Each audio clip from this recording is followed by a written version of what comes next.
bring some sparks and some water. That's what we did mine. It was awesome. And the fire, they went in and launched the firehouse that was set down.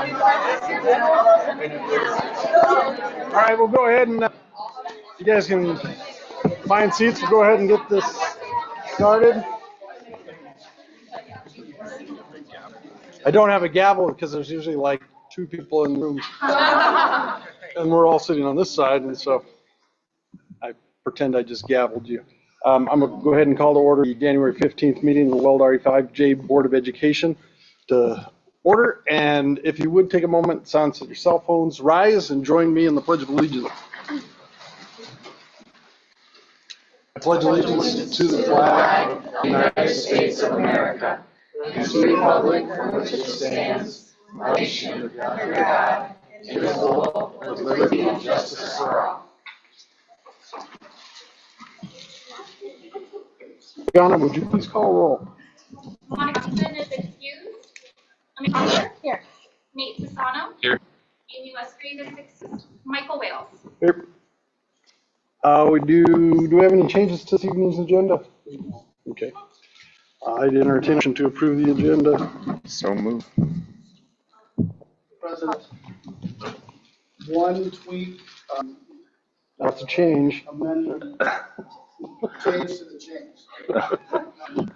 In the change order, item thing, we have one, small change, so we'll be walking on a different document than you saw yesterday. So Jacob will be pointing that change when we get the item in the, You're talking about special item A? yeah, Okay, but it's not changing. the Okay. actual item's the same item, it's just goes inside. Okay, so no change to the agenda. So I do have a motion. So a motion by President Sassano, a second by Director Proctor to approve the agenda as presented. Any discussion? All those in favor? All right. We have an agenda.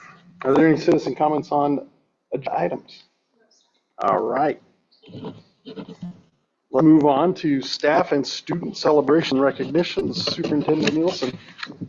President Wales, thank you for the opportunity to celebrate. Obviously, tonight as we look at a packed house, I will say I'm a little confused right now. I'm a Nebraska Cornhusker. I got a CU Buffalo back. All allegiance, I just have to walk with CU Buff in the back. I know Assistant Superintendent Kramer might disagree with me, but for me it's all. But that's my line of sight tonight, so I'm a little thrown off. All joking aside, this is a powerful night for us. Always is a powerful night when we get to celebrate students. Our anticipation tonight was also to be able to celebrate graduates publicly.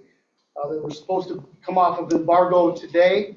That embargo's been shifted back until the 22nd. I'm just going to tease it a little bit in that the work our high schools and the work our system's doing is powerful. And just as I say that, I'm going to just talk overtly. Our graduation rates over the last 3 years, 85, 84.5, and then last year was 7.5.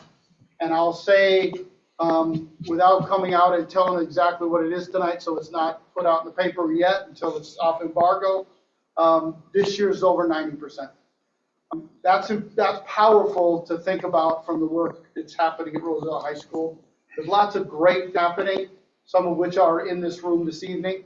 But day to day, when you walk the halls of Roosevelt, it's powerful what this board's community, the teachers in that building have been able to do. So I just say thank you.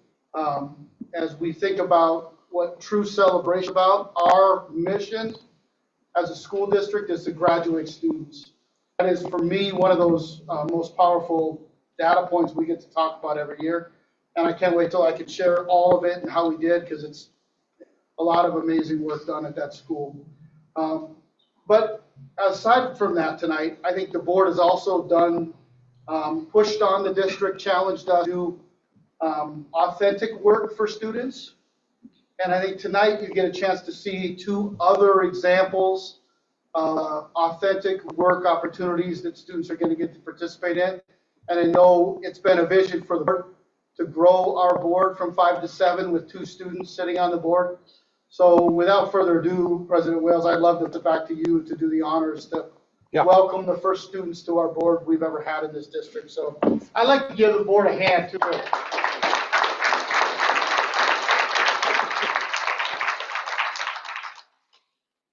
Well, yeah, if you've been following us, which I know you haven't because it's school board and it's boring, and who wants to follow that?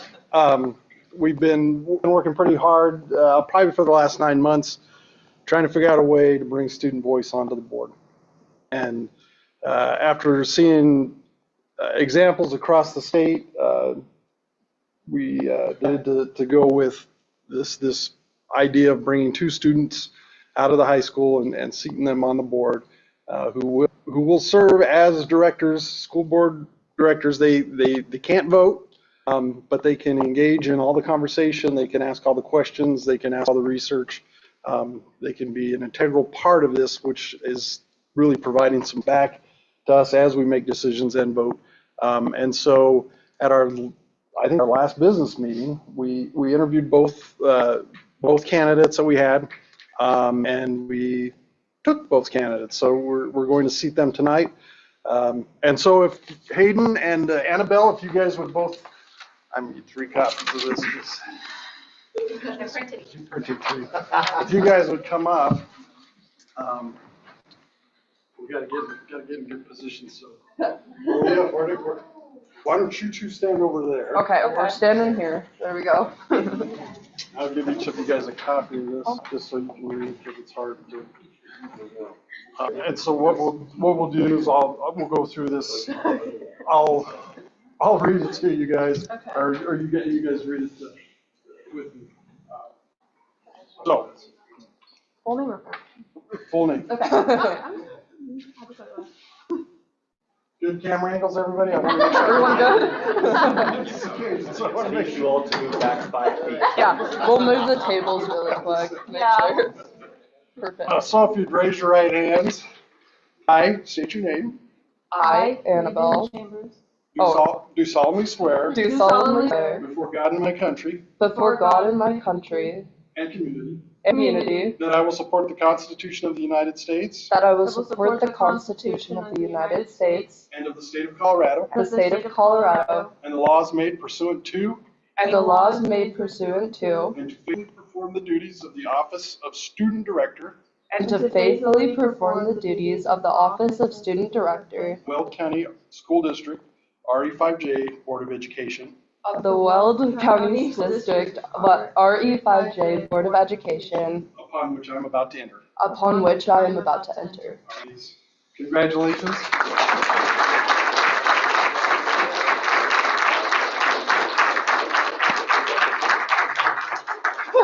You guys are, we got you seats set up for you. Oh, snap.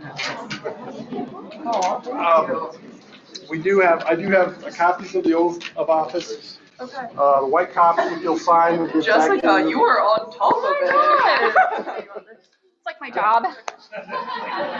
Go, Jessica. If you guys will sign the white one, give it back to you. The parchment one, you can sign and keep if you want to have it framed.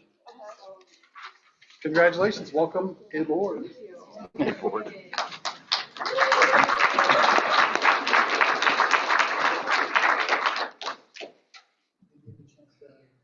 Yes, we talked about that, didn't we?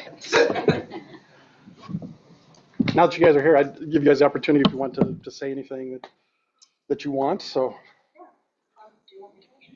Okay, so hi everyone. For those of you who don't know, my name is Annabelle Rusko, and I'm one of our juniors over at Roosevelt High School. I'm involved in a little bit of everything from FBLA to everything pretty much with Superintendent Nielsen sitting on his board. And so I love to be involved, and the main reason I applied for this position is to kind of offer a connection between our student body and the school board itself, to kind of integrate what you guys are doing as the school board and what our community and our school are doing, and kind of merge them together and allow them more of an avenue to get their ideas heard, to give suggestions and thoughts. So I really think that's one of the biggest things, is bringing that communication and bridging it together. But I'm incredibly excited to be here and to serve you guys next 2 years. All right.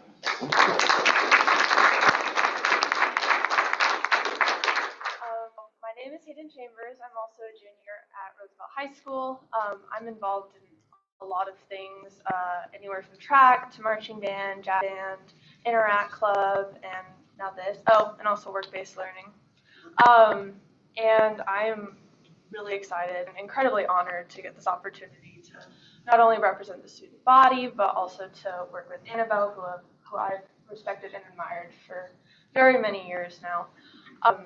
And I wanted to take this opportunity to thank the people who have helped get here. First of all, I wanted to thank my mom for being here. You were truly like one of the most inspiring people in my life, and I definitely am grateful to have you as my first and greatest female role model. And I love you. I want to thank my dad. He couldn't be here tonight because he could show my brother that we love him too. He's the person that believes in me the most. He sees the potential that I have that I don't even see myself sometimes. So I'm incredibly grateful to have him as my father, and I'm so glad I've been blessed with the parents that I have. I definitely would not be without them. Second, I wanted to thank Ms. Borison. I've worked with her really closely this past year, and I've gotten extremely close to her, and she is literally, anyone who knows her knows she's the definition of a go-getter. Like, you think I'm busy, but she is amazing at everything she does, and she is truly inspiring to me as a role model and also as a mentor, so thank you for everything you've done for me. I also wanted to thank the board, because a lot of my core memories and reason to do this is because of things that have come from them, either as a group or individually. So thank you all for that and giving me this opportunity. Thank you to Ms. Kramer. She was my elementary school principal, one of the earliest female role models in leadership that I saw. So I definitely have her to thank for one of the reasons I'm here and such a leader. And then I also wanted to thank the two people that have inspired me the most in doing all of this. First is my brother, who also can be here tonight because he's killing it at bowling alley right now. I probably don't say this enough, but I do love him, and I'm so proud of him. He inspires me every day to do stuff like this. He's half the reason I'm here, is to give those types of students a voice. I cannot thank him enough times, so glad to be a sister. And I asked JC to be here tonight. For those who don't know, JC is an honorary manager for the RHS girls basketball team, and I played with her last year, and everyone asked me between the two state championships which one was my favorite, and it was definitely last year, because I got to win one with JC, and I saw the incredible look of pure joy on her face, and she's been one of my campaign points when running for this, so you for inspiring me, JC. I'm so glad you're here, and please continue to be awesome, so I can show everyone in this community and school district how awesome you guys can be.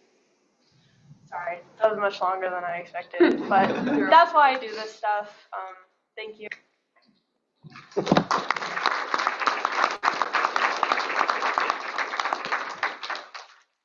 Thank you. Before I kick it back to you, just because I know we do have, I saw cupcakes come in.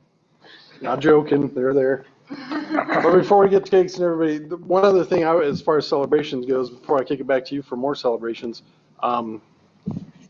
just while we have everybody in here and we're talking about student achievement and students reaching to newer levels, in our consent agenda this evening, we have 10 students who are going to be employed by the school district in a work-based learning capacity. So that is awesome. So And that's 10 new. 10 new. Thank you, and thank you and Dr. Albert for all the work you guys are doing to make that a reality, because that was a part of a lot of the decisions that we've made as a board, is to try to find those opportunities for students who can't travel to a work site, that they can actually do work in-house, and so we're happy about that. Superintendent Nielsen, take it away. you want to celebrate and then we'll break? Is that what you want to do, President Wells? Do all the celebrations and then we'll all celebrate together with cupcakes? Sure. All right, that's what we'll do then. All right, we have a couple other awesome I celebrations mean, tonight. that's kind of presidential prerogative, right? I mean, Totally, that's why I asked. I mean, we could have cupcakes right now if I really wanted.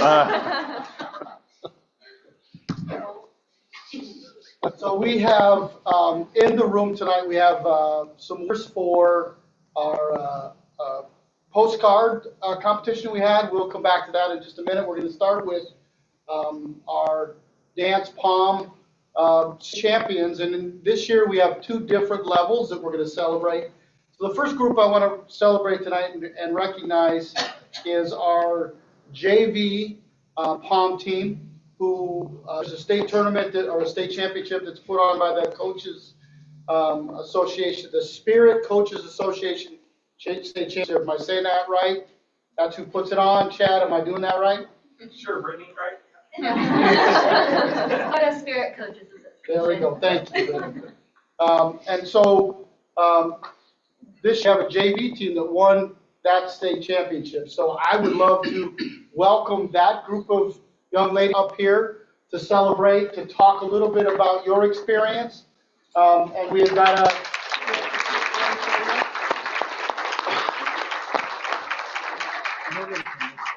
so I'd love to have each of the five of you share your name, how long you've been dancing, and what do you see out in front of you? What grade are you in? Your name, how long you've been dancing, and what do you see in front of you? What are you looking forward to in the next year, 2, 5, dancing wise? All right. My name is Leah. I'm a sophomore, and I'm looking forward to just like improving in my dance career.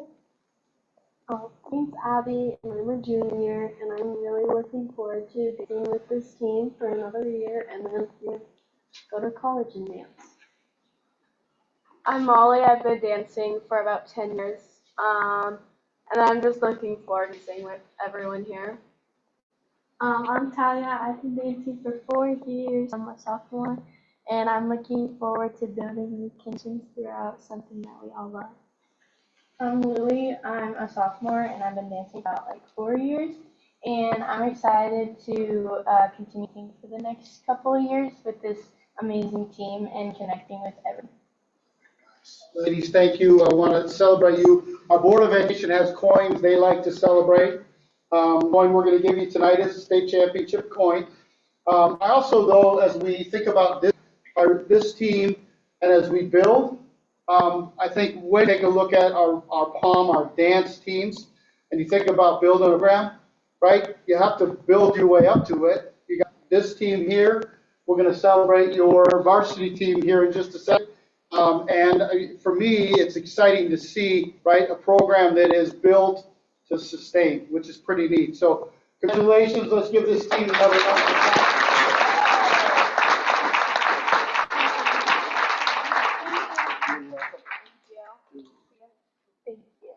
You want to turn and let your board congratulate you? Congratulations. Thank you. Thank you. Thank you so much. Thank you. Congratulations. Thank you. Yeah, and then feel free to make a loop, I guess. Thank you. All right, let's give him another hand.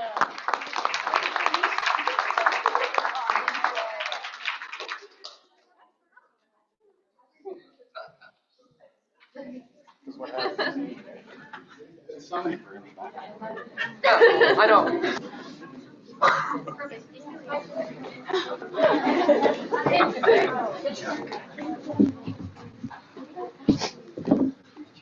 All right, let's continue with the dance theme. I think we have in the house another 4 year in a row state champion dancers.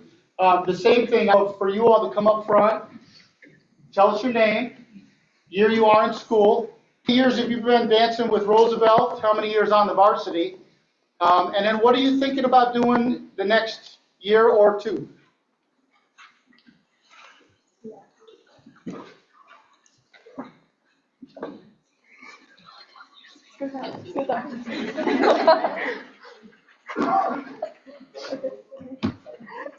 I'm Eliana Lasley. I am a senior. I've been on the Roosevelt dance team for 4 years, and I've been on varsity for 4 years. And in college, I plan to keep on dancing and do sidelines at UNC. My name is Audrey Volk. I'm a senior, and I've been dancing for 14 years. I've been on varsity for 4 years, and I'm planning on Montana and maybe trying out for their spirit dance. I'm Haley Mayer. I've been dancing for 13 years, and I've been on varsity 3. And I'm thinking about going dancing at college and going to college.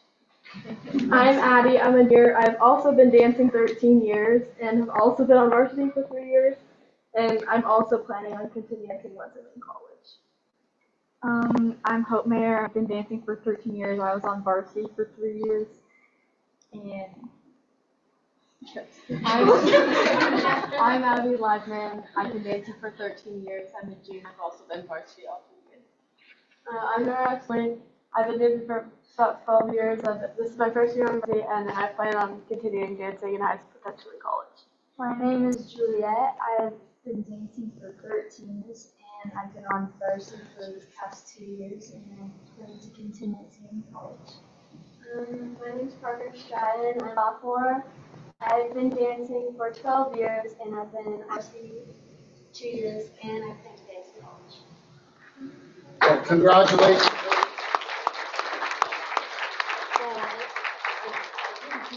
But I'm thinking there's probably over 100 years of dancing right there.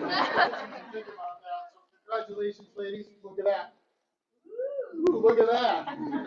Do you all have your rings on? Is that a not everyone yet? We'll do it for you.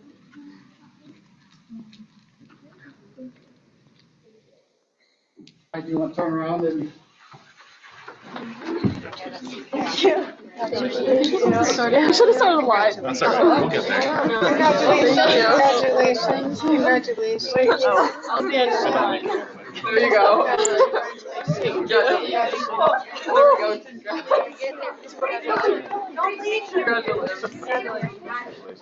Oh yeah, you guys. As long as you see the, it's like the infinity.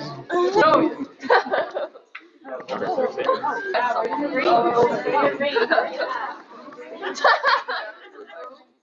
Oh yeah.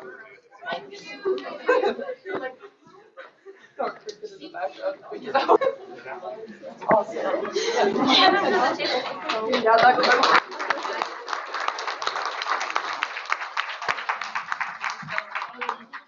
A program like that, it brings Coach Betty up. Put her on the spot just a little bit. Pretty amazing when you think about the fact that we've gone back to back to back to back. So, Coach Reddy, do you want to just talk a little bit about your program and how excited you are for what's in front of you? Yeah, I mean, I feel like this program over the last couple of years, I've been working with this program the last 3 years as head coach. Before that, I started in 2016, so a long time. And how I've seen it build and the passion in the work is undescribable. These are the most hardworking group of girls in the world. They make me want to work harder for them, give them every opportunity that I know I have. I'm so proud of both our JV and our varsity. You guys make me so proud, and I would not do this if it wasn't for this community, Johnstown, Roosevelt. The best to be, in my opinion. So yeah, I'm just super proud, super excited to keep it going and keep growing and keep moving. Yeah.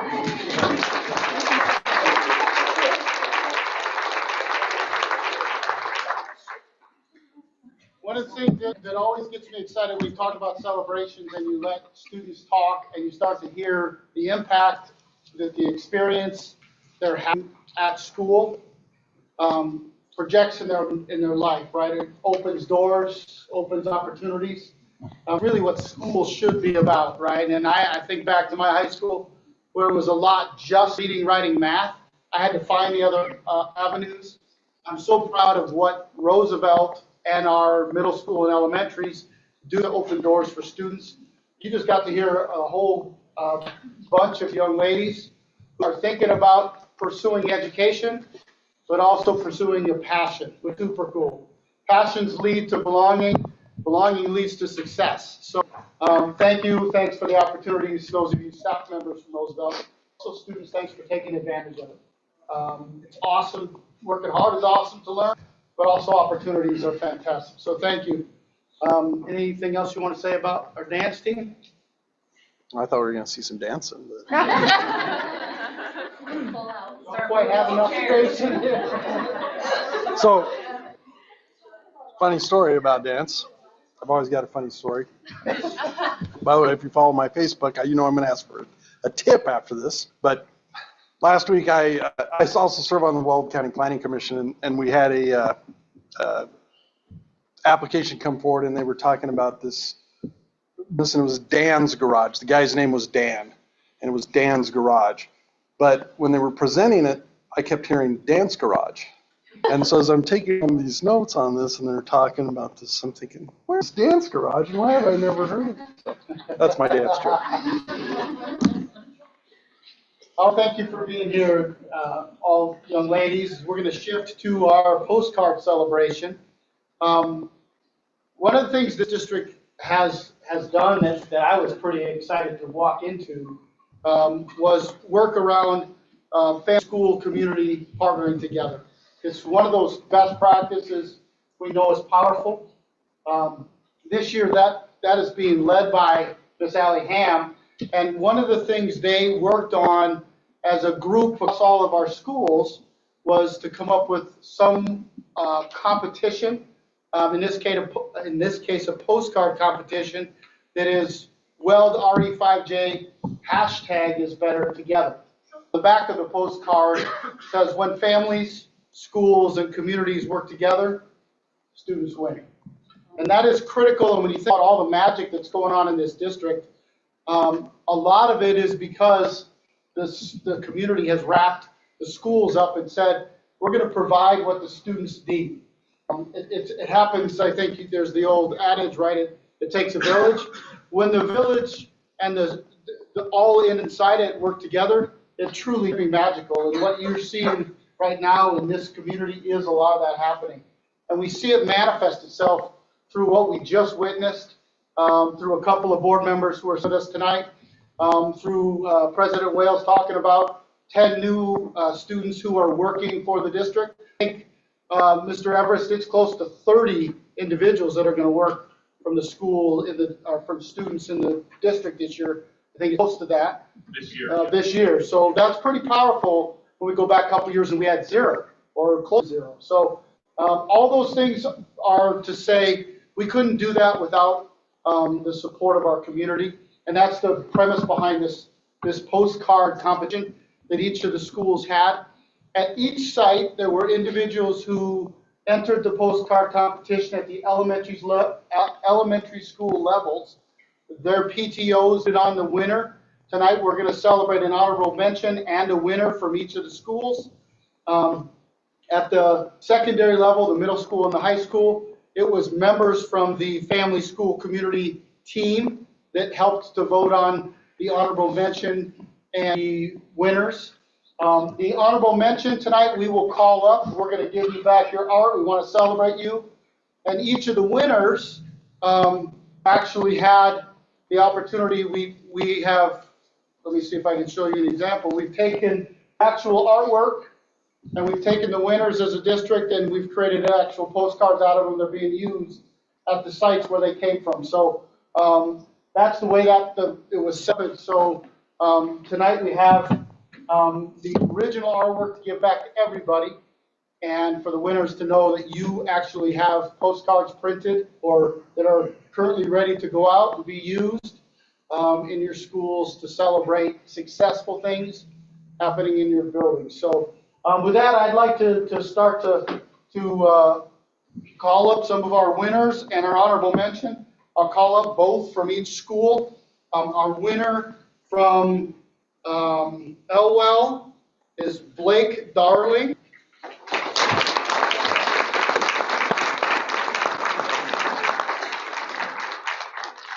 And our honorable mention, Blake, you touched my heart a little bit. You clearly have been a Mickey fan, so am I. And you got Mickey on your, Minnie on your shirt, Mickey on your thing. Pretty cool. Congratulations.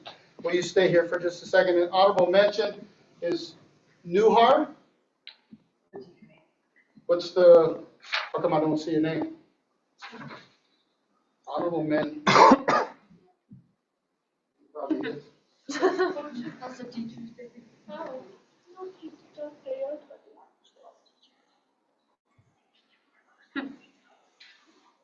Like with me.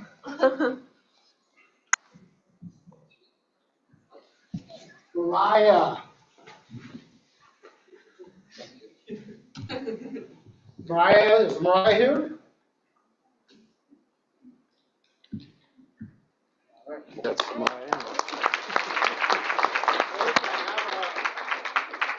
Point for you. And Blake, I also wanted to that in due time, we will get you one of your card back and it'll be signed, okay? All right? Congratulations. Hey, Blake.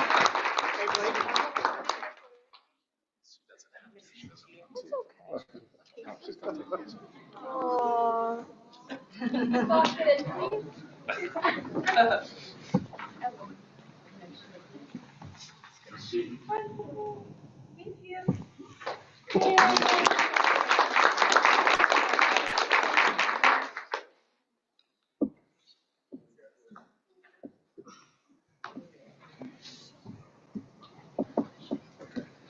All right, winner for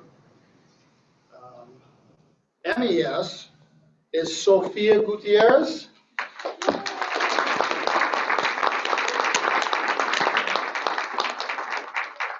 And our runner-up from MES is Shay Hall. Shay and I.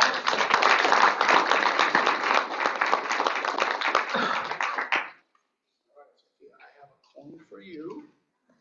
Thank you for pushing on Better Together and the whole spirit of working as a group. We go over and take a photo. Let's do one first. One, two. You're right here, please.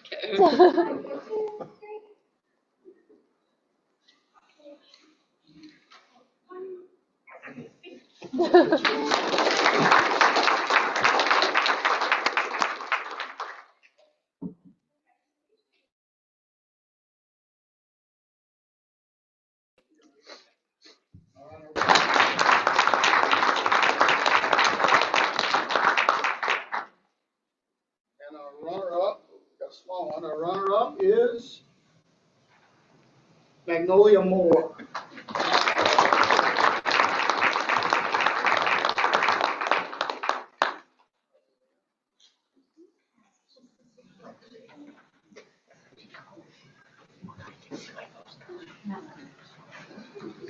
All right. Welcome, Magnolia. You want to slide over the two of you to the middle here? Get a picture with our board members behind you.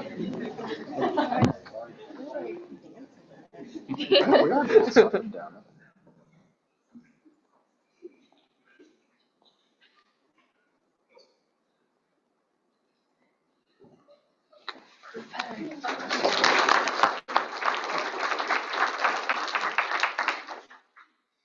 Our winner from Roosevelt Middle School is Isabella Hamilton.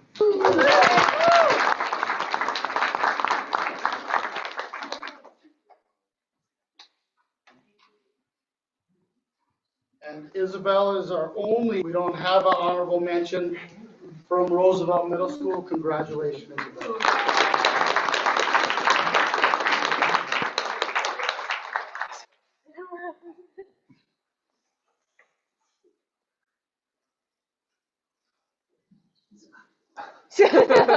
Take words, Scott. They know by now.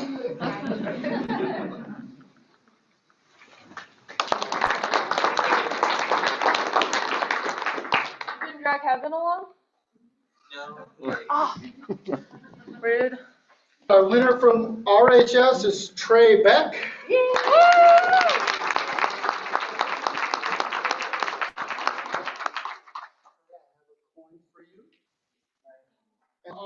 mention is Aliana Cano.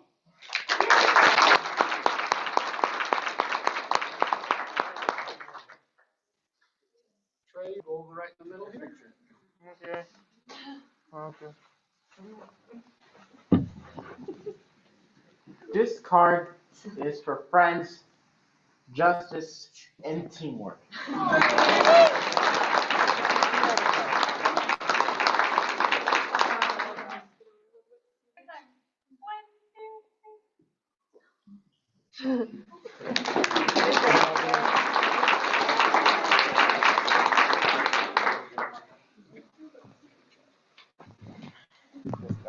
All right, President Wales, I think that concludes celebration, and to steal some of your words, let's have cake. Let them have cake. Let them have cake. All right, thank you all for being here. Please have a little, let's take a little bit if you like.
Okay.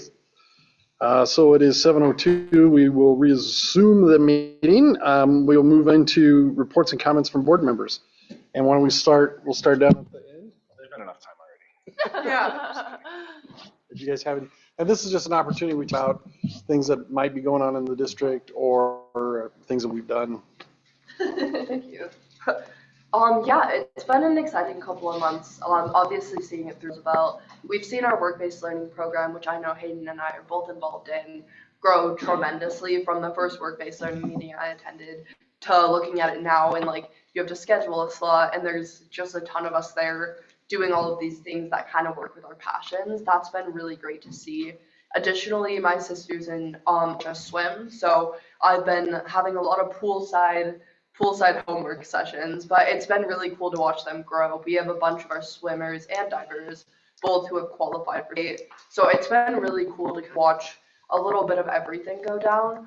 And then I know that band and orga are hard at work trying to learn some new music. We have a bunch of honor band and orchestra members that are performing in the next couple of weeks. So that's been really, really exciting to see. A couple of shout outs I had. So one of the reasons Al and I are here is because we're a part of the Superintendent Student Advisory Council that Superintendent Nielsen put together. And of that group, we meet once a month with Mr. Nielsen and Ms. Kramer sometimes, and also our principal, Mr. Benson. And in the last couple of meetings, we've been feedback on certain issues that we feel like needed attention, and from that, our principal, Mr. Benson, took what we said into account, and he applied it to some of his staff meetings before the break, and he relayed the results from that. They did the district survey of what we want our graduates from this district to have after they have graduated. That went out to the community, but then the staff members were also they also took the survey, and some of the results were interesting.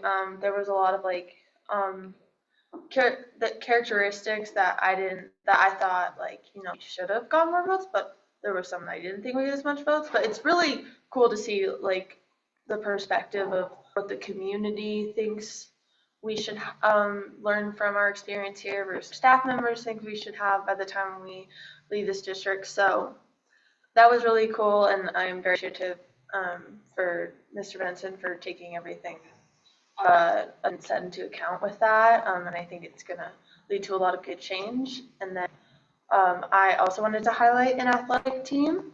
The boys basketball team far have gone off to a really good start, as well as the girls, but I watched them for the past couple of years struggle a little bit, but to see them off to such a hot start is really awesome, and I know everyone's really excited about it. Congratulations to them, and I hope they continue to have a good season, as well as the girls. Good. Should we just keep going? Yeah. I mean, since our last meeting, been a lot of holiday time, so not been a lot of official business going, but the one thing I wanted to talk about is the ribbon cutting and the open houses we've had at RMS in the last few weeks. We had one before Christmas and a couple since the new year, and then the ribbon cutting last week, Wednesday, Thursday, I don't remember what day it was, I think.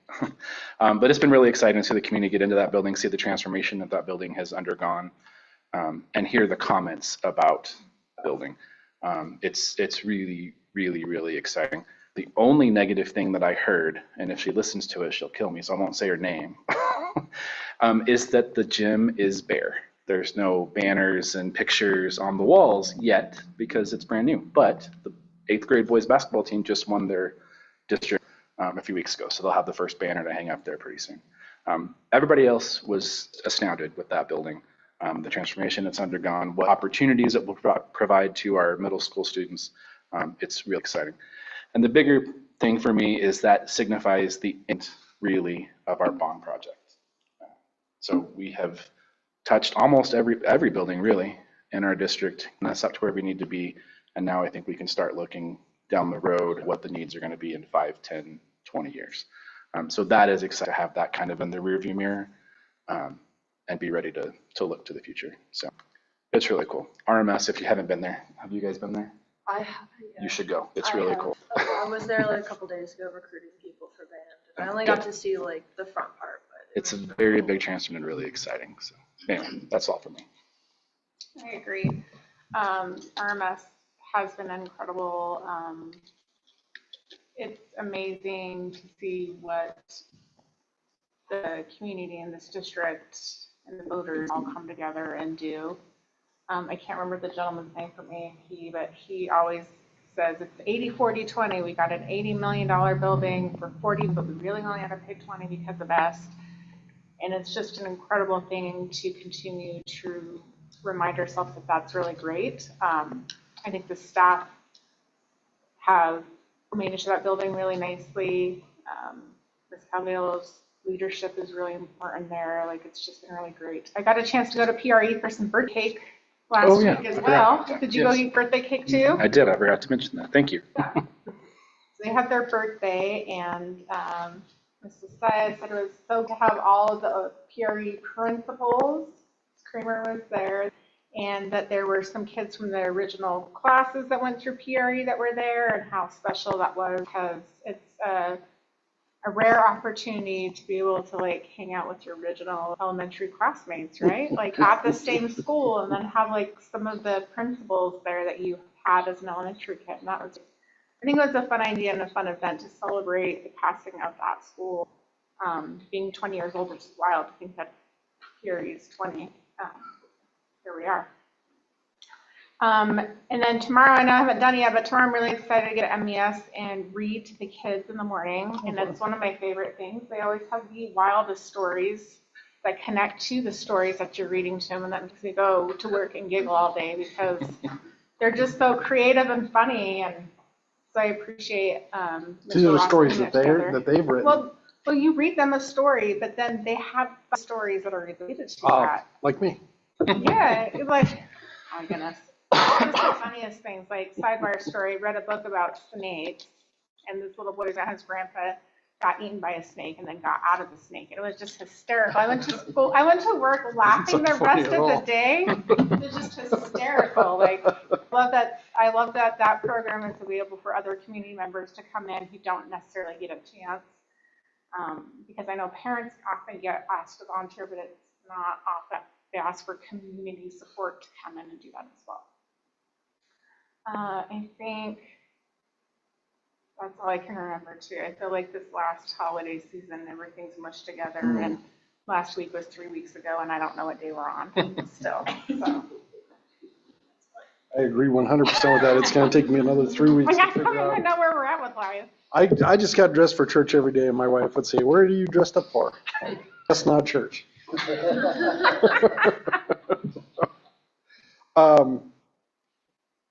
Yeah, the ribbon cutting was, the open house was great. Lots of positive comments. I think a lot of people were just surprised. I don't know if they thought this district wasn't capable to do what we've done with all these buildings, but I feel like they did the impossible. Every building just feels new and special. Yeah, and I think that is just, that piece alone has blown people away, and so it's that there's a lot of positive energy around that. Monica, I was hoping she'd be tonight. She did a fabulous job with her speech. I've been telling her Teddy Roosevelt jokes to everybody. I was telling one to Paul tonight. He's a big TR fan.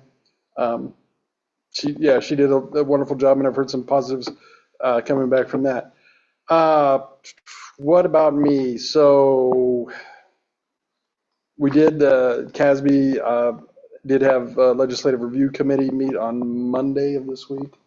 Not a lot going on, just because they're, as Matt Cook said, he's anticipating that we'll see a lot of bills come forward maybe in the next 2 to 3 weeks after the inauguration in Washington, and seeing what the federal government's going to do with some of the things that have been said in the campaign, and then how our state may pivot and react to that. So once we once we see more of those bills, obviously I'll keep you guys up to date.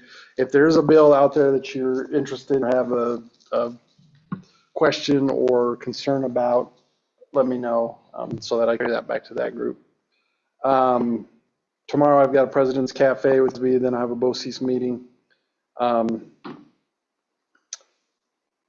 Over the Christmas break, I don't know if you guys remember, I mentioned a really good opportunity came out of BOCES for us about working with there's a security company located here in the state who is looking for a school that they can start kind of testing this new technology out at. And as part of that, there's a no cost to the district, but a lot of partnership opportunities. And so I joined the admin team and facilities. We went and met them at their facility, and got to look at the technology. It is at a very infant level at this point. It's definitely not ready to roll out. It's very interesting. But I think the two pieces that came out of that meeting that have me excited, the technology, if they can pull the technology off the way they hope, it's going to be awesome. It's going to be a changer. But the interesting thing and the cool thing about this, one is there's a possibility for our students to get involved, which is going to be great because there'll be some really high-tech work and some work opportunities there. But the other thing is, like I was saying after we got out of that meeting, is most of the guys that are running this company are they're older guys who have, they're tech giants. These are guys who revolutionized a lot of the things that we kind of take for granted today. They were doing stuff with solid state storage and external storage, thumb drives, external drives. They've made their money, they've made their marks, and they just have this passion now for school safety. And we never really got into the why, what the catalyst was, why they were so adamant about doing this. But the cool piece about that is, so it's not some young entrepreneurial venture. These guys they're tech industry veterans, but the thing and the psychology that they are researching into school safety, I think that's going to be a big takeaway from that group too. So to be able to apply that into our district is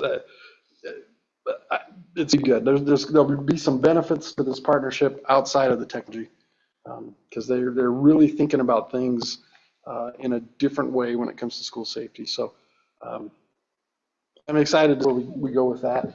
And speaking of BOCES, there will be a BOCES meeting tomorrow night I'll be at. Excited to hear what is happening around the West Centennial BOCES schools. So one plug I was going to get, I should have given it while everybody was sitting here. There is be a young adults job fair on March 12th from 5 to 7 at Island Grove Event Center. That goes up into college age as well. So lots of college. March 12th. March 12th, yeah. And that is all I have. Anything else? Let's go to our superintendent's report, Mr. Nielsen. All right, I got just a couple of quick things tonight. First of all, we kicked off negotiation season with training. We've shifted who's facilitating for us. Randy Zila is back as our facilitator for us. Last year, the facilitator, second semester, cost money, retired and now works for a profit. So we went with someone that would be more economical, and Randy did a great job the other night, and we're excited to work with him again. You got a text from me a while back, a week and a half ago about Head Start. And I'm pleased to say that almost instantly, our staff, Tabitha, and then stepped in and worked to problem solve. I think there are 2 students that currently are attending Start. That ends for them this Friday. Shannon very quickly started to look at what options we had in the district went to her staff to figure out what spaces we could fill. We think we'll be able to support about 14 of the 32. We can't support any 3-year-olds because they're 3-year-old slots. Assistant Superintendent Kramer has done some work with the YMCA, who may be able to support some of the 3-year-olds. Blooming Widows, I think, is taking 2. So all things considered, we were able to support a good chunk. We, as a district, have reached out to all 2 families, have talked about what options we have currently, but also have marketed what we have in the fall. We'll have, the plan was to have 2 full-day preschools at MES. Given news, I think Tabitha and Shannon have, we'll have 3 classrooms available, and we just weren't sure we'd be able to bring 3 on next year. I think the thinking now, we may be able to bring 3 on, 2 full day, and then the 3rd classroom would be 2 half days.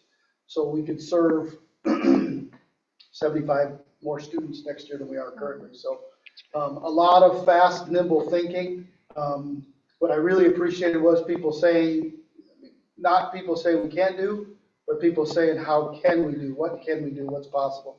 Which I appreciated a lot. I also wanted to. Can I ask you a question about that? Yeah, before you please. Run away from Yeah, that please. subject? Head Start is a federally run program, correct? Yep. Yep. And that building, well, it's not a building, it's like a trailer that Yep. they're in right now. Is that owned by the district or owned by Head Start? It's owned by them, but there's some conversations about what's possible with the building, and there's some conversation about what's possible inside it. I think Assistant Super Kramer and I are slotted to take a tour. Are they Next leaving week. the furnitures and fixtures when they vacate that building, or are they just taking that to their Greeley facility? They have their own people from other facilities coming and looking at what they want to take potentially. They won't need all of it. Some of it potentially could be ours at a cheap price. I think we also have to think strategically about, it's a wet modular. Wet modulars are hard to come by. Yeah. There's not people in the district that think it's a nice wet modular. So I'll be in it next week for the first time that I've actually been in the. We've done some miraculous things with buildings that haven't been too nice, so. We know people. So I have more to follow in terms of how that goes. We have not done a lot with the facilities piece there yet, but we are going to tour it next week, I think, with someone from Head Start so we can get a sense of what's there. Is there some benefit for the district going forward? So more to come. The last. Sorry, I just wanted to add something to that. Just say, like, I think that's amazing. We're looking to add those types of services to our district because in my UNC research paper class, we read an article this week talking about the Build Back Better bill, and it was basically talking about how the federal government wants to institute early childhood learning programs, and there was this whole section about how especially kids in lower income families, like, it's crucial for them to get a quality education even in early childhood because it helps them break that cycle of poverty, and they're more likely to go on and finish their education and get those higher paying jobs. And also saw something that every dollar invested in new early childhood education can accumulate to $4 to $9 back into the economy of those communities and to help them. So I do think that's amazing that we're doing this. So you were just talking about, just reminded me of that. So It's awesome that you just talked about a lot of academic things, but you also talked a little Michael Everson was there too. Get him excited about that. Well, I'm excited about the work we're doing, and I do think we provide a great early childhood programs district. That's not to say Head Start did or didn't, but I'm pretty comfortable that we will serve the students as well or better going forward. So I'm excited about the opportunity to serve the community in that realm. Lots of comments already about RMS. The building's fantastic, but one of the things I want to call out is it takes courage to do what this board did. It's hard to fall behind a little on construction and make a decision to open a building mid-year.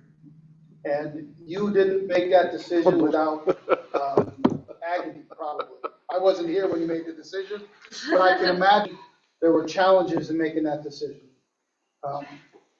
in the end, we're open, and probably in the district, it may have been our smoothest opening, and I want to commend you on doing that, and I think part of the reason it was because the board made the decision to give us the extra time to try to open in October.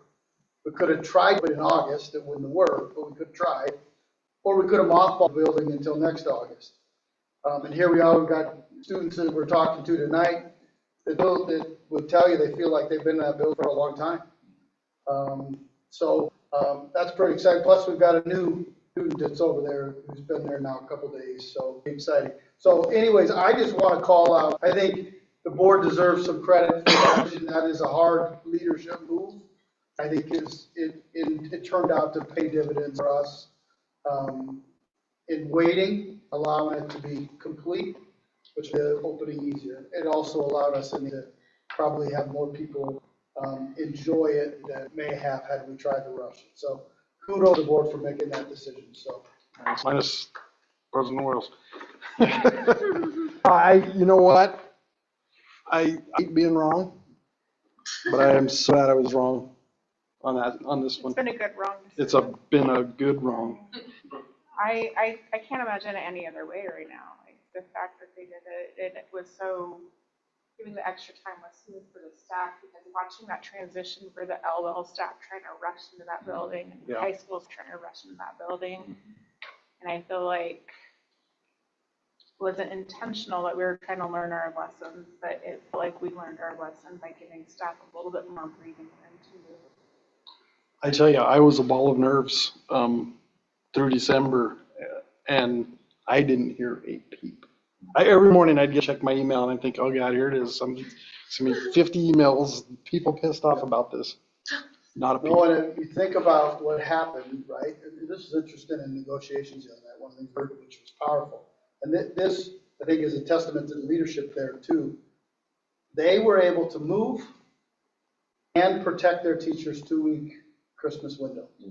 And one of the teachers celebrated that the other night as an opening, right? Is we were able to move, which caused them stress, no question, but then protect the 2-week Christmas window and let them have that same 2-week that all the other teachers had, which is pretty amazing. We also got, if you think about it, we got through 3 days of remote learning.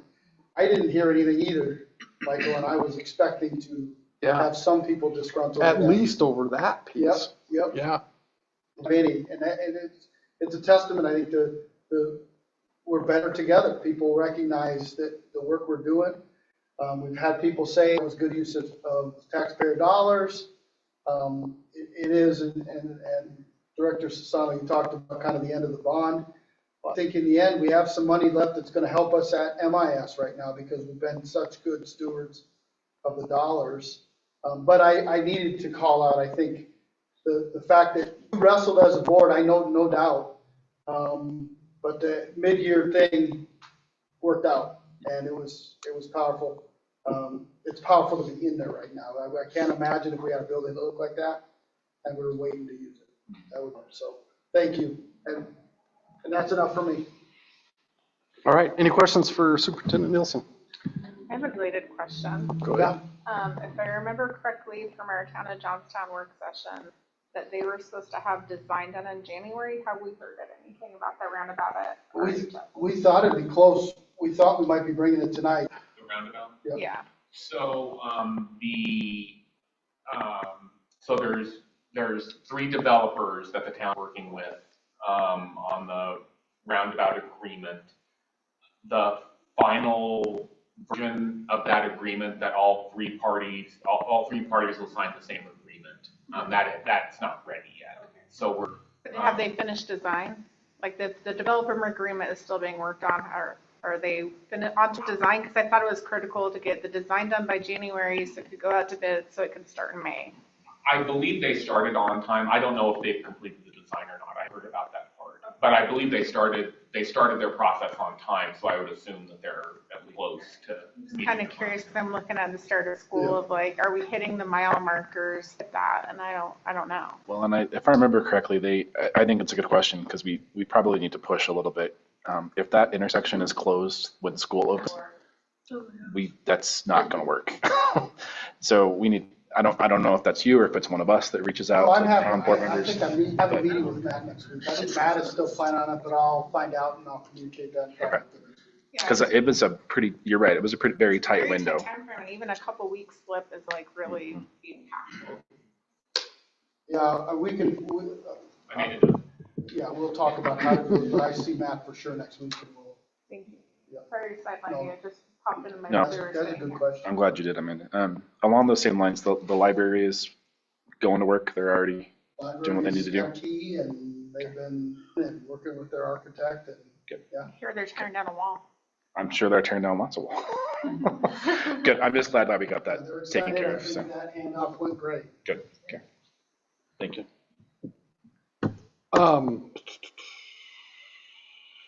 No, I don't have any other questions. Let's move over to Mr. Evans for the CFO's report. Well, thank you, President Wales, members of the Board of Education, Superintendent Nielsen. My first presentation tonight will be the CFO board report. And just a high level overview, financial statement review, you can see here. You can see 32% of our monthly revenue, 101% of our budgeted monthly expenditures for the month of December. Our schools range in their budgets from 86% utilization to 106 utilization. They're all operating within where we'd expect this time of year. Don't have any concerns with that. They can have access, right?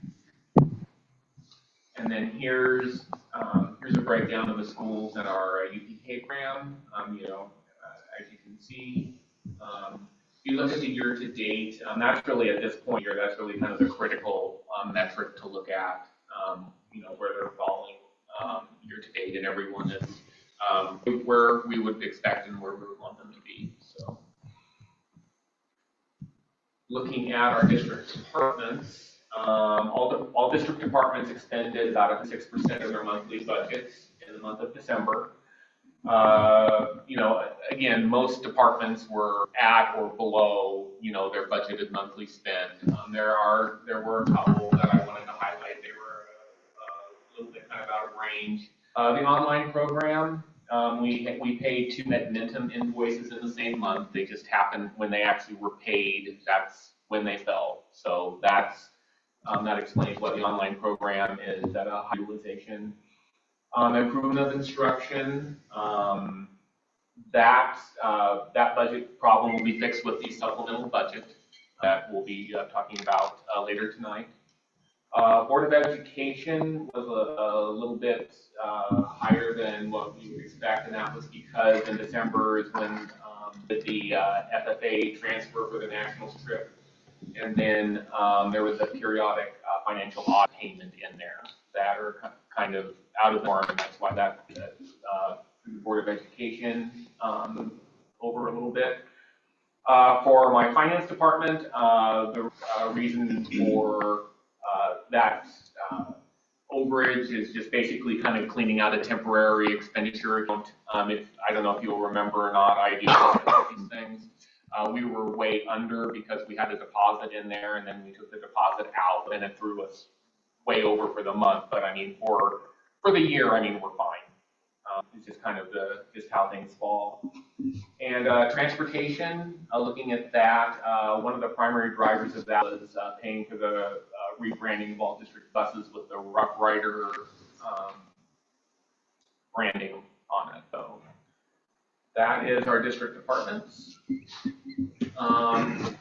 district's other funds, you can see here, the current month, and then, but then again, looking at the year to date, these are really where we would expect things at this time of year, except really for the capital reserve, but that'll be corrected with the supplemental budget again.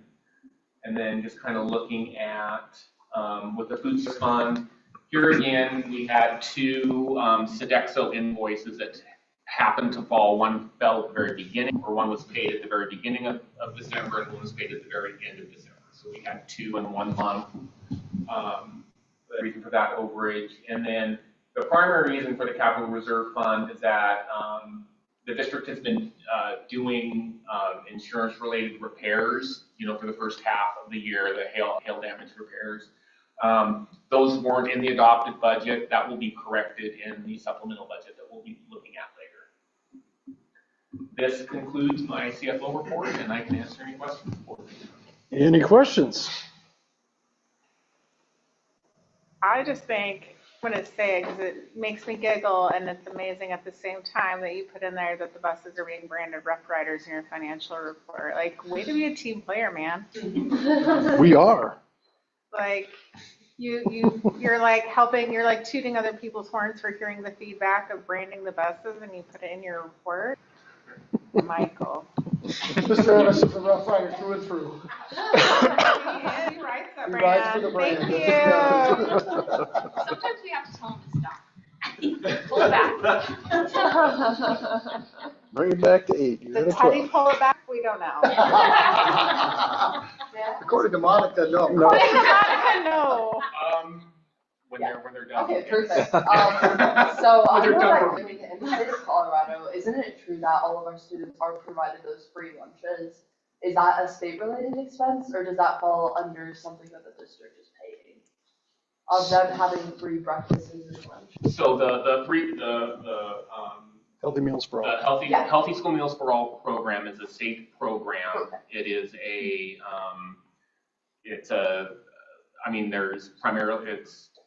it really ends up being about 50-50 state funding with federal funding. A part of the state's plan to be able to do this is heavily utilize federal support for that.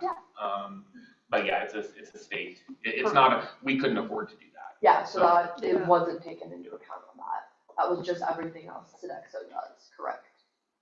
Yes. Okay, perfect. Any other questions? Thanks, sir. Thank you. Oh, actually, never mind. You didn't ask her a question you always ask. Enrollment. I'll ask Scott last week Okay. about with student count. Oh. We care. Well, we'll cover a little bit about that in the supplemental. I figured, I don't want to like pull back the curtain too much. There has to be some mystery. Okay, we'll move on to our consent agenda. Our adopted rules of parliamentary procedure provide for a consent agenda listing several items for approval of the board by a single motion. Most of the items listed under the consent agenda have gone through board review and recommendation. Documentation concerning these items has been provided to all board members and the public in advance to assure an extensive and full review. Any item may be removed from the consent agenda at the request of any board member. Otherwise, I would entertain a motion. I'll move to accept the consent as written. Second. We have a motion by Director Proctor, a second by Vice President Sassano to approve the consent as presented. Ms. Diagana, would you please poll the board? Proctor. Yes. Nathan. Yes. Michael Wills. Everybody in these different chairs has got me like, on. I'm like, what is your name? Michael. Yes. Okay. Well, there's still cupcakes. Do you guys want to take another recess and have cupcakes? We don't have any old business. Let's move into our special business. Our first item under special business is the Roosevelt Amendment number 11. Superintendent Nielsen. With us this evening is Jacob. He's walk us through some of the change orders and how that's going to impact Roosevelt Middle School. I'll turn it over to Jacob. Hey, everyone. So this is pretty much the same purpose as last time. It's just a slew of items that we're performing in the construction that we've noticed along the way. We have construction contingency. Let's take care of it.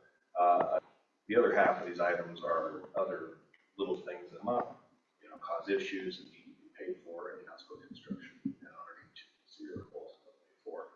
So near the bottom, you can see contingency use for CORs listed above, $50,552.07.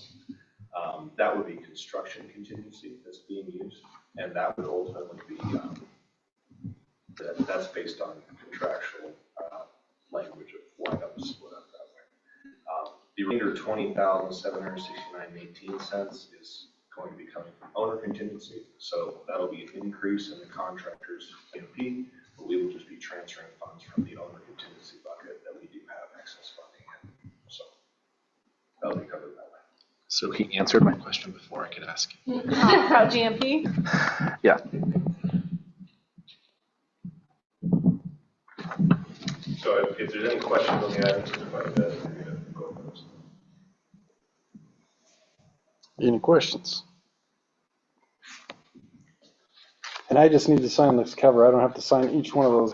If No, just the the- item is approved, I'll take care of signature. You don't have to worry about it. Yeah, I got a brand new pen. I'm gonna wear it out tonight. I will make a motion to approve Roosevelt Amendment number 11. Roosevelt Middle School Amendment number 11.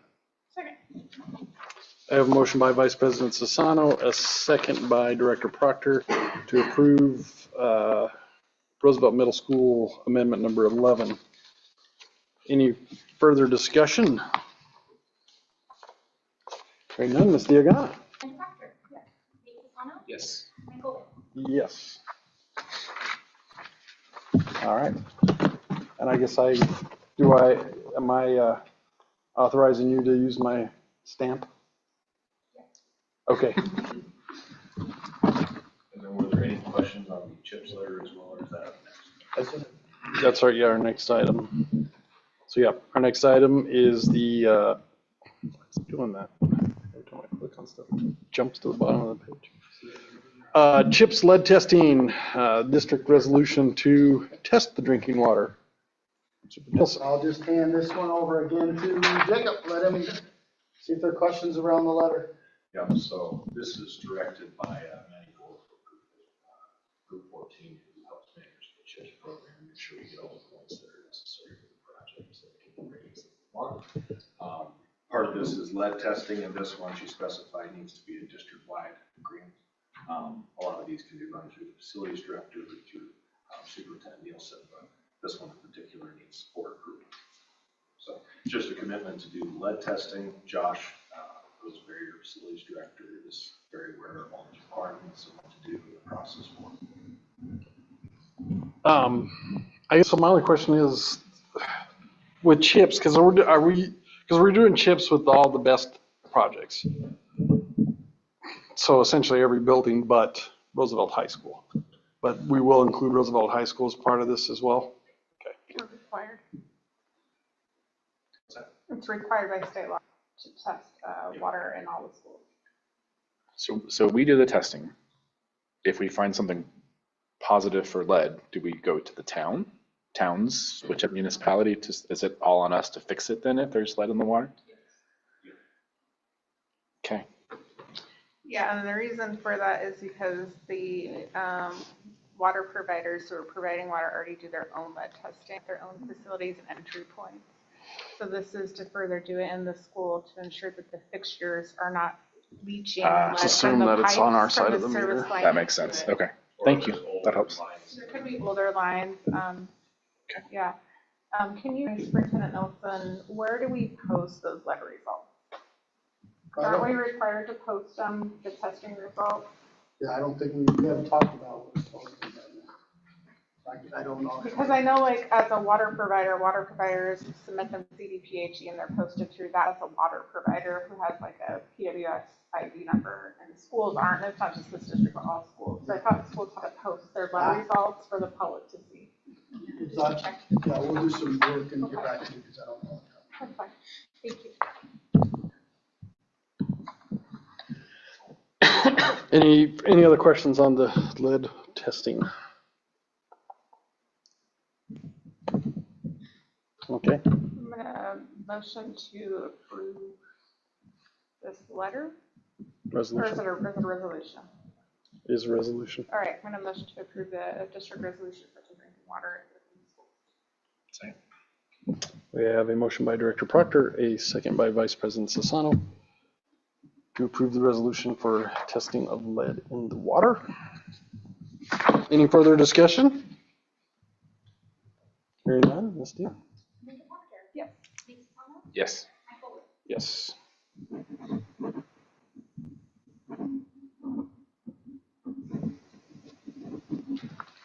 All right, I did sign that one, because I can do one signature.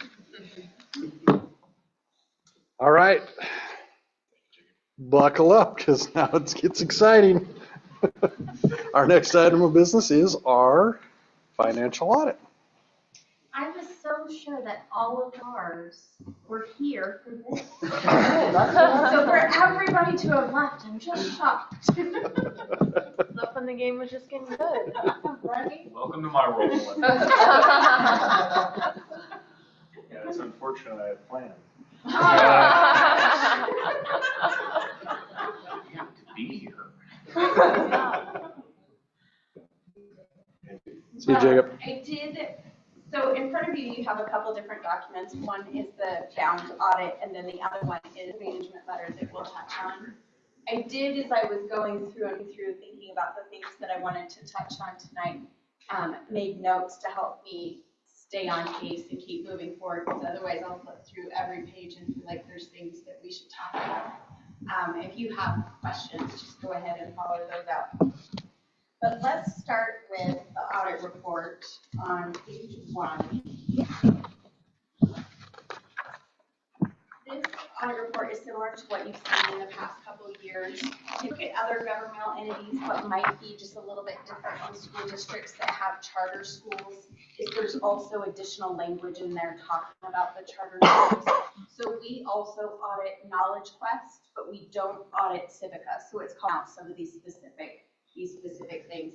If we had reservations or felt like these financials did not represent the school district at 6/30/24, that would also be spelled out here, but we do believe they do. One of the things that's really important to talk about is as we go through the audit process, we're required to be independent. So while we get trial balances and help to put together the financial statement package, it's imperative that a member of the team is able to review and accept the financial statements, or we wouldn't be able to be independent and be performing that service.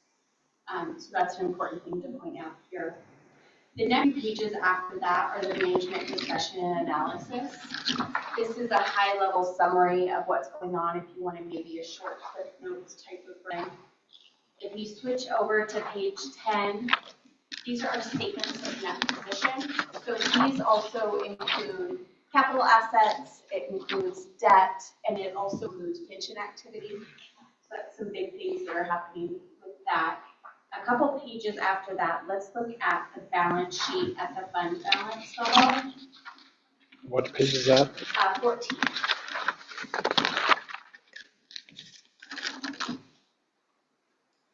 So the general fund, total fund balance as of 6/30/24 is about $6.5 million.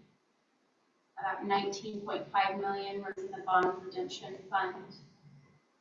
Building fund has just under $7 million. Something to point out this year under other governmental funds, that also includes a grant fund now. In the past, the grants were rolled up into the general fund activity, and now that's separately included as a part of the other governmental funds. Page 16, a couple of pages later, this is the statement of revenue, expenditures, and changes in fund balance. So overall total revenue coming in of $86.5 million. Expenditures of $106 million. A big piece of that being $45.6 million capital outlay. And then an overall expenditures over revenue of negative $25.8 million. Again, a big piece of that being the $45.6 million for capital outlay. So I wanted to hit on a couple key footnote disclosures. A lot of the footnotes are pension and PEB related, but it's always good, especially in a big year like this. Let's look at page 27. This is the changes in capital assets. As of 6/30/24, the only thing that's remaining in construction in process was Roosevelt Middle School. So my question was, did Roosevelt open? So it's really exciting to hear that it did. So next year, that'll be transferred out of there and into the building improvement section. So overall net capital assets of $227 million.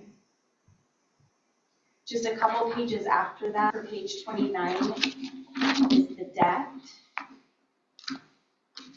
So this shows your general obligation bonds, the best matching money, lease obligations, overall total long-term obligations of just over 175 million.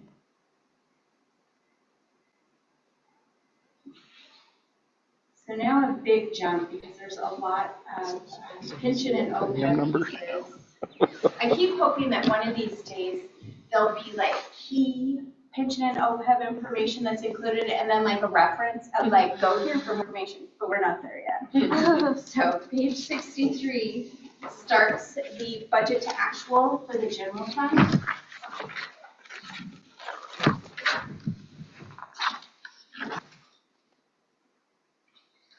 So overall, for the general fund, the budget was 48 million. The biggest chunk of 32.9 million being from property taxes, about 9.5 million equalization from the state. Actual was 49.2 million.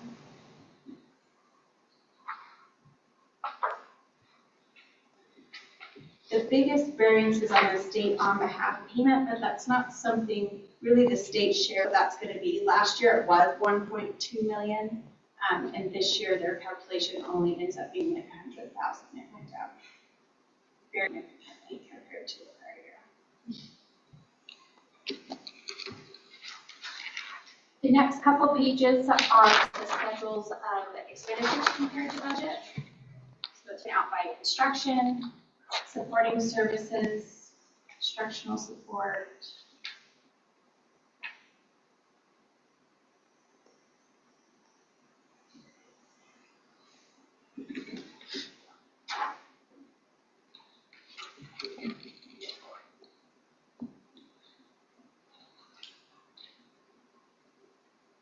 And like you, we keep hoping there's gonna be like a Board of Education salary section there, but it's just not in there. Yeah. We'll keep that on the tickler. That's right. Great. I got two. Listen, you gotta get paid one way or there. Mine's Presidential 103. bonus. And see how JUSAC has me. I say that's pretty good. A few pages after that, starting on page 76, starts the schedule of the expenditures of federal awards. This is the single audit section. So overall, there's a total of 3.5 million of federal awards that are received.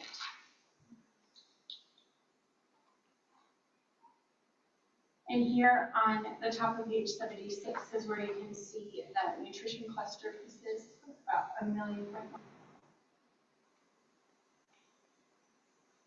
And then following that are other governmental standards reports, uniform guidance reports. They're also part of the audit piece. So the other attachment that you have, this is a letter from us to the board that talks about recommendations that we might have as other required communications that's just good to keep the dialogue going between both parties. If we have specific comments about things that could maybe be improved or done better, then that would probably be included in this top part here, comments and recommendations. We don't have any of those specifically, but I do think it's good to talk about compensated absences change that's going to be pushed out this next year. In the past, up to now, a big piece has been really it's vacation time that's taken over. And now really it's taking a look at sick leave. And part of that will be determining what you might estimate that to be. So we'll be looking at the list that you have available and just coming up with an estimate, like pulling a history of maybe the last 5 years or something like that and trying to an estimate of layering. And that will be as of next year. And then after that, the current financial reporting that you see here now under GASB 34 has been around for over 20 years. There were some really big anticipated changes that it seems like they pulled back on some of the biggest pieces. One of the things that's probably look different is the management discussion and analysis piece. Rather than focusing on maybe summarizing and regurgitating the other information at a summary level, it will be focusing a lot on the why. Like, why is revenue down much? Why are expenses up this much? Focusing on it from a little bit of a different perspective. There's also been a little bit of different flexibility for like some budgetary information if it was included back in or supplemental or required and now might be included in the very front schedule. So that's still a couple of years down the road, but it'll be here before we know it.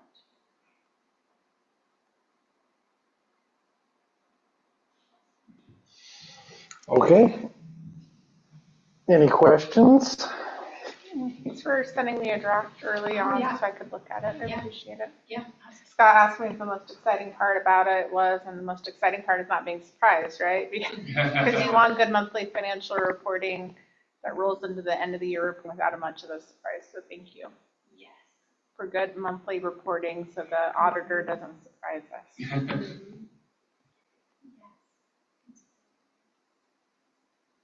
We like that too. I hear the best way to prep for an audit is on day one of the year. Because if you just write all the way along, there's no prep work involved yet. So it makes it much easier. So yeah, so thank you to you and your staff and what you do every day to make the auditor's job really easy, which makes it when they do standard inquiries much more of a fun conversation because it's not so standard and boring because they have a lot of trust with you. Yeah, what she's.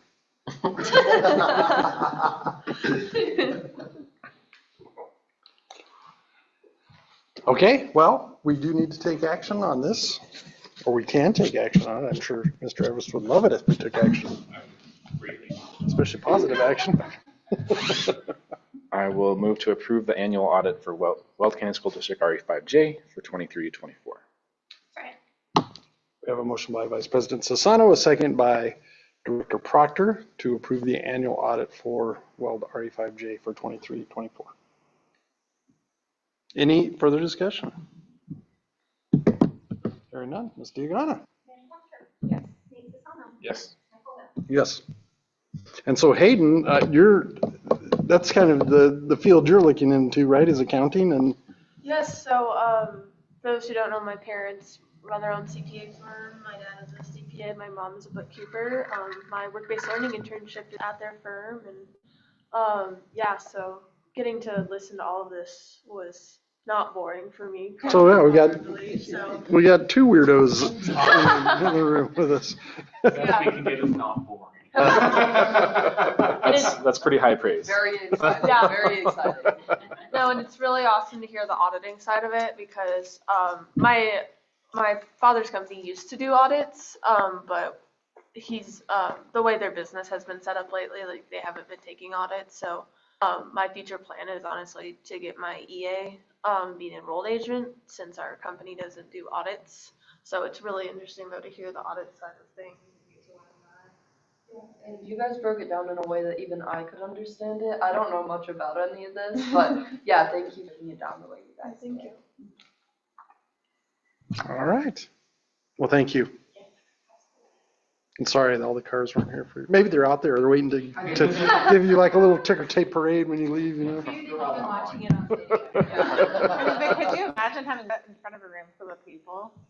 It would be weird. You know, It's very scary. we don't get a big rush. Yeah. This was the biggest, like I had to like search for a spot. Yeah. Well, thank you guys very much. Thank you. Thank you. We'll move to our next item, which is the 2024-25 supplemental budget. Do you want to wait until the auditor leaves before you start talking about this? No, well, I mean, he'll see it in, a year. A year. Last year, when I reached out and like Maggie's like, oh gosh, can I have a couple more weeks? Already? Yeah, already.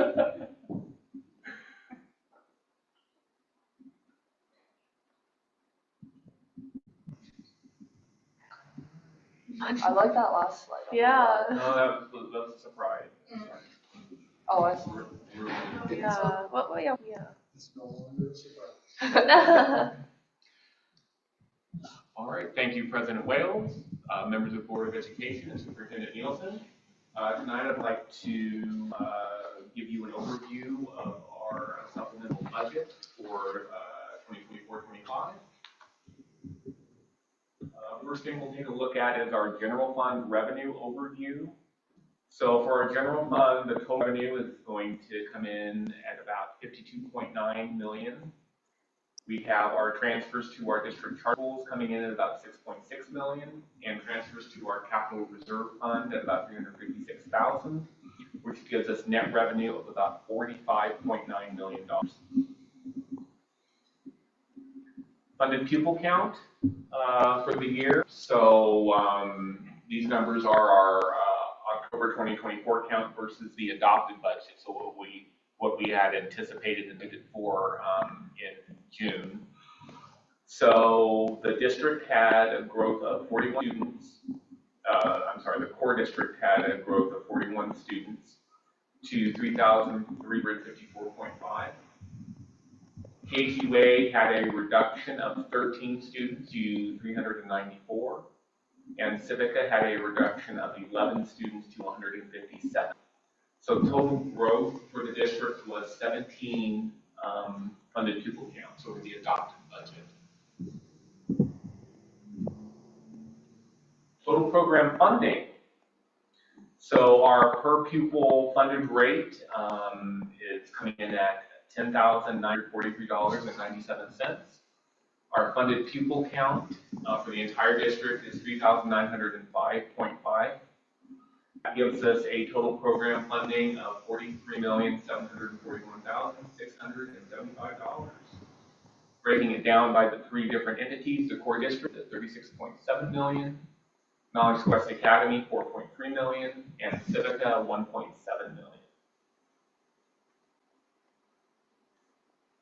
And then looking at our state share versus local share breakdown for the district. Our assessed valuation for tax year 2025 decreased by 9.38% from the prior tax year. So our assessed valuation is starting to come back down from the explosive growth we had from the prior year. Looking at state share versus local share for 2025, local share is going to account for about 63% of our total program funding, and state share almost 37%. Looking at how things have shifted, since we had the reduction in evaluation is the primary driver for this shift. For tax year 2024, local share was almost 74%, and state share was a little over 26%. So, we're still very heavy on local share. Our local property tax support for the district. But no, it is coming down, it's come down pretty significantly, but we're still pretty high on the local share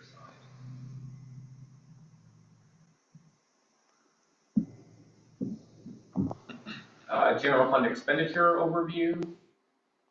Projected general fund expenditures of $47.9 million. That's an increase of about $1.6 million over the adopted budget. The principal drivers for this expenditure increase, $404,000 for open and new positions in the district for the remainder of this fiscal year. Truing up operations and maintenance projections for the remainder of the year. Truing up district special education projections for the remainder of the year. And the district does have almost $139,000 in the general contingency budgeted.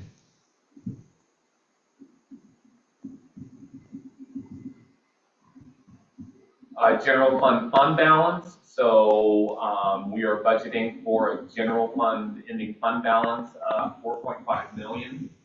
And then how that fund balance is broken down, so about $1.4 million in our Tabor reserve, $226,000 in our long-term contracts, non-spendable fund balance $150,000, and our Board of Education reserve of $2.7 million. That's how the fund balance is broken down. We are not currently budgeting for we are not budgeting for an unassigned fund balance, but we do have that $138,000 reserve contingency. So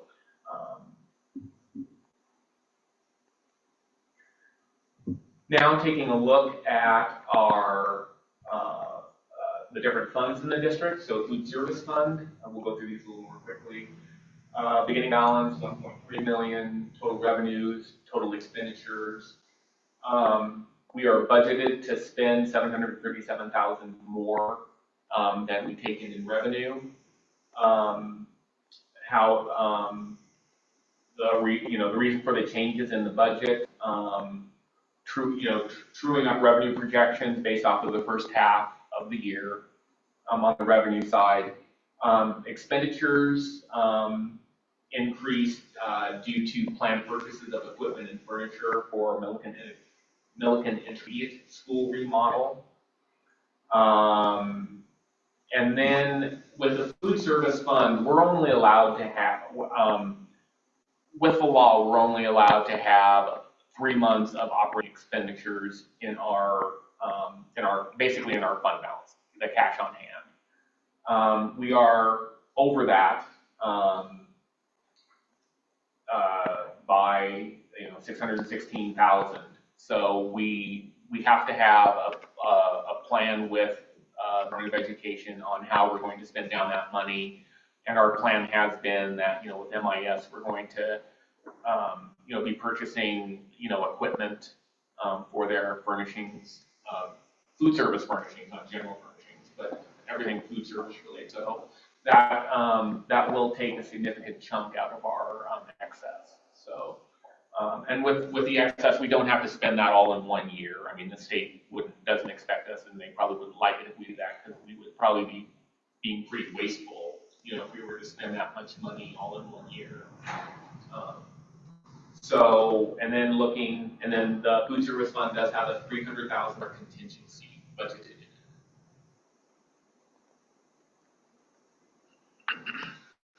Looking at our grants fund, revenues and expenditure of just over $3 million.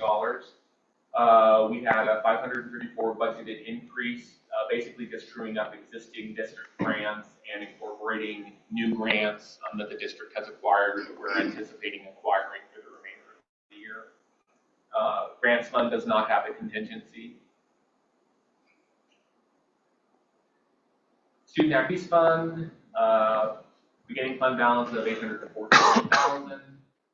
Revenues and expenditures, we are budgeting for an increase in fund balance of just over $50,000. The revenue expenditure budgets were increased to match the inflows and outflows from the fund, just kind of projecting what we're looking at there. And we are estimating about $32,000 in interest being generated from this fund's idle cash. So yeah, the higher interest rates do have an advantage. And that's in the Colorado Trust? Yes. Colorado Trust, is that what it's called? Colorado Trust. Bond redemption fund.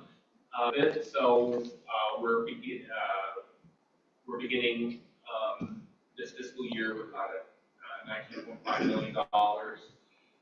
With the revenues and expenditures, we are projecting that there will be about a $2.3 million increase in our fund balance in this fund for this year. And with this fund is very simple to budget for. Revenues and expenditures are dictated by our repayment schedules on our general obligation bonds. I have increased the revenue budget for this fund just to reflect the higher amounts of interest that this fund's idle cash is generating. So that was really the one change I made for the supplemental budget for this. And this fund does have a $500,000 contingency budgeted in. Our building fund, beginning fund balance of almost $7 million. We have $3.8 million in revenues, $10.8 in expenditures. I'm budgeting for this fund to be expended this year. That most likely won't happen. There will most likely carry over, it'll have a fund balance at the end, but I just budgeted for the whole thing just to give us the flexibility, to do what needs to be done, for the remainder of this year. As Director Sassano said, our building projects are winding down. So this, with Roosevelt Middle School, that's kind of the last big project that we have. Our capital reserve fund.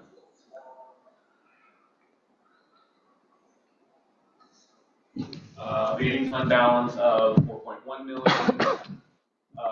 Revenues almost 4.2 million. Expenditures 5.9 million. We're budgeting for this fund balance to decrease by 1.7 million with an ending fund balance of 2.4 million. The capital reserve fund for the remainder of this year is going to have a lot of activity in it that it normally doesn't have. As I talked about with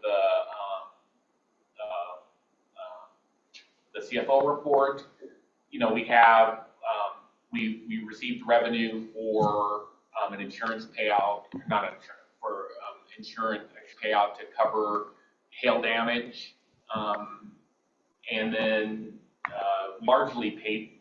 That's largely been paid for. So that's kind of unusual activity in the capital reserve fund.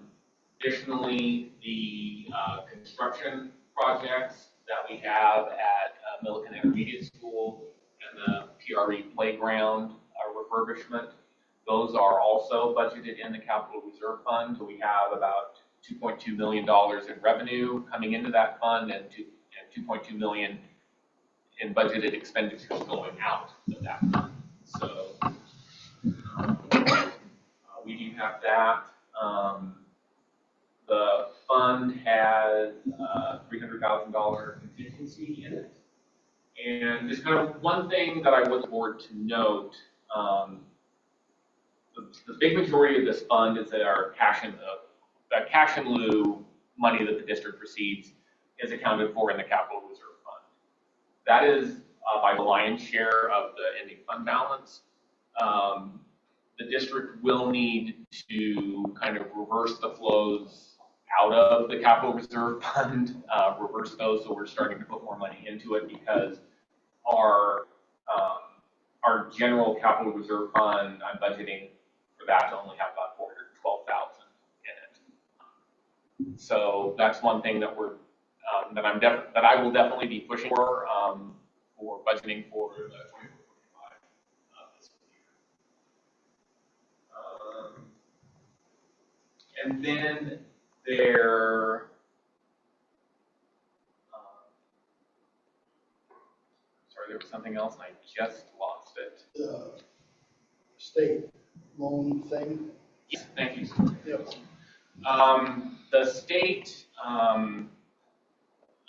each month, the district participates in the cash-free loan, or the interest-free loan program from the state treasurer's office. Each month, I need to fill out a cash flow spreadsheet that projects, what our cash needs, are going to be through the program. We currently have. The board has currently authorized a $15 million essentially credit line with the state. When I filled this out I just filled this out earlier this week and turned it into the state. We are projecting that we might need to increase that credit, that line of it with the state. How the state calculates this, we're not really needing to borrow more money. It's just the timing of the cash flow. So, for example, we get our big property tax payments in March, May, and June. In March, they're projecting them to get about $6 million in property tax revenue from the county. So we get $6 million in, and then the state wants to basically send that $6 million to the state as a partial repayment for what we have outstanding. Then we will turn around a couple days later in the month, and then we will need to do another draw from our line of credit for about $2.9 million so that we are covered in March. In April, we don't get significant property tax revenue. That's just the flow from how it flows with the property tax. So in April, we don't get significant property tax revenue. We're going to need to do another draw of about $2.9 million. So now in May, we get, they're projecting we're going to get about $20 million in property tax revenue. So with these ins and outs, every time we do a draw, that counts against the credit line. Every time we make a payment, that doesn't reduce what they count against our line.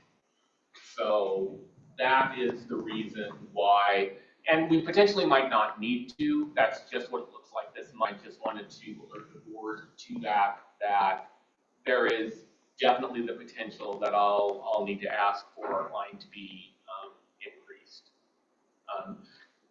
We're not needing, it probably won't happen until April is when the kind of the spreadsheet is indicating that. So I mean, we're really fine right now. We just did a draw request earlier this week. So I mean, we're absolutely fine at this point. I might need to ask for a increase in the near future. Okay. And then this concludes my supplemental budget presentation, and I can answer any questions for you. Any questions?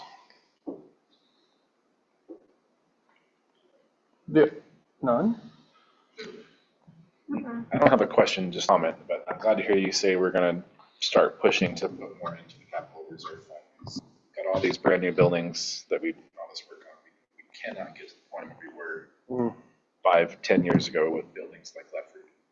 And putting money in that is what helps us prevent getting there. So. A lot. The capital reserve, it's more like long-term projects. And we definitely could do kind of general repairs and maintenance out of capital reserve. How we currently are doing is basically more general fund. Sure. And definitely Mr. Murray is all on top of that. Yeah, I'm just thinking about things like PRA's playground, right? If we had put more money aside, we would have had those dollars, and we needed them, right? So I'm in your corner on that one. I think that's good. I guess I do have one question. The nutrition fund, and you don't have to the slide if you don't want to, has a pretty significant balance that we're spending down for equipment at MIS. We also are going to be doing a bid for nutrition services this year, right? Does that fund balance make us more attractive to potential vendors in any way? I don't believe so. Okay. I mean, what would be attractive? Because they don't really get that. They get. But do they think they can? No, I mean, they know how it works. Okay. I mean, they might see it as a newer equipment to work with. Yeah. But I mean, they could as a more healthy food service program. But I mean, what they're interested in is the fees. In my CFO report talked about that. We had two payments to Sodexo that just kind of happened to fall at the beginning and the end of December. They're interested in those payments, okay? Because that's the revenue that they generate from us. Okay. Thank you. So it looks like we have two resolutions that we need to adopt based on the budget book. There's the resolution to approve the supplemental budget, and then the resolution to approve the use of beginning Fundings. Right, okay. I do recall that now. Those both important. Yeah, it's in that, And I think the one called budget book. Supplemental budget. They're at the very top, actually. Yeah. I know. All right, you want one at a time or combining? As long as they want, and that's all I. I think in the past, I think we've done them combined.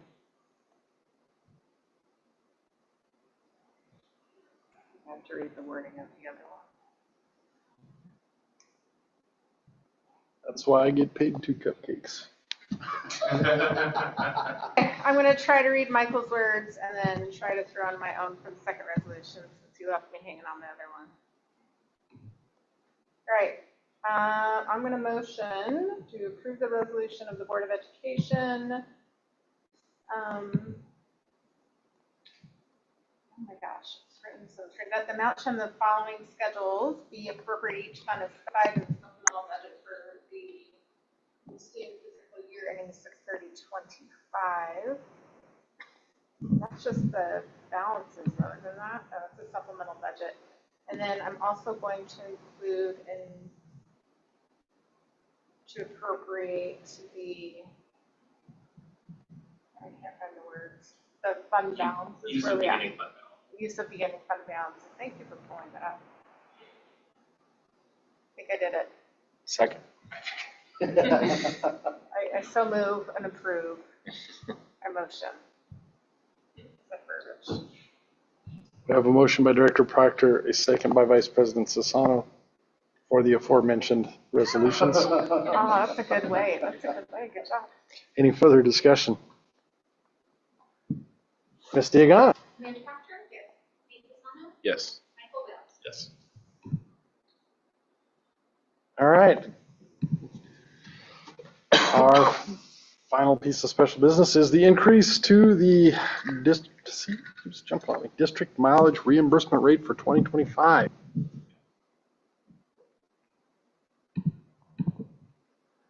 Mr. Everest, I assume. You were correctly, President Wales.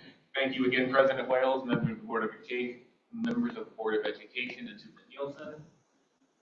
Tonight, district administration is asking the board to consider increasing the district's mileage reimbursement rate to match the newly updated reimbursement rate that the IRS puts out. The IRS updated their mileage reimbursement rate to 70 cents a mile effective January 1st, 2025. The current district mileage reimbursement rate is 67 cents per mile. Current board policy allows the board to set the district's mileage reimbursement up to the IRS mileage reimbursement rate. Requested action, district administration is requesting the board to consider increasing the district's mileage reimbursement rate to 70 cents per mile to match IRS reimbursement rate for 2025. If the board does opt to change the district's mileage reimbursement rate, district administration also requests the change be made retroactive to January 1st, 2025. Where's your rate, Michael?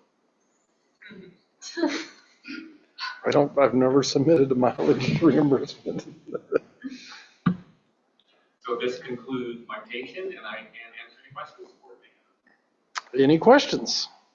You're getting good at that. Have it done to you. There's a recommended motion in there that includes the retroactive piece. I will move to increase the mileage reimbursement rate to 70 cents per mile and make this change retroactive to January 1, 2025. Second. I have a motion by Vice President Sassano, a second by Director Proctor, to increase the mileage reimbursement rate as presented. Any further discussion? Hearing none, Ms. Diagana. Amanda Proctor? Yes. Pete Fasano? Yes. Michael Witt? Yes. Thank you, Mr. Everest. Thank you. Do we have any citizens on general topics? Any other items deemed necessary by the board? Just a couple things I was going to add to the, I should have done it in the board reports, but we've got the superintendent's eval put together. So I'll need to get that into our mix. But one of the things when we did our agenda planning meeting this last time, I asked Superintendent Nielsen to work with his staff to really try to get us up to this point where we're looking at items that especially items that we're going to take action on, to actually visit those during our work sessions, so that we have time to sit with the discussion and the information we've been presented, maybe have new questions. Then we bring them to the business meeting, vote on them there, instead of getting it all at one time and then trying to make that decision. That'll be a transition to that, because we have some timeline stuff that we still need to kind of work through, but just be aware that that's kind of the direction we want to go, is to allow the public a little more time to hear what we're working on. Obviously, allow us the opportunity to discuss, ask questions, take it home, marinate on it, come back with more questions. That way we can make the most informed decision. So other than that, that is all I have, and I appreciate the later evening, especially for our new members. And then I think Jessica's going to work on getting you guys access to board docs, so you can follow along. Is that something that can be done through just like a personal laptop? Yeah, Okay. it's just a web-based. Yeah, perfect. Awesome. Thank you. And I'm working on getting you guys books from CASB. But yeah, if you need anything, you have our email address. Let the main boss know. So, okay, we'll go ahead and adjourn at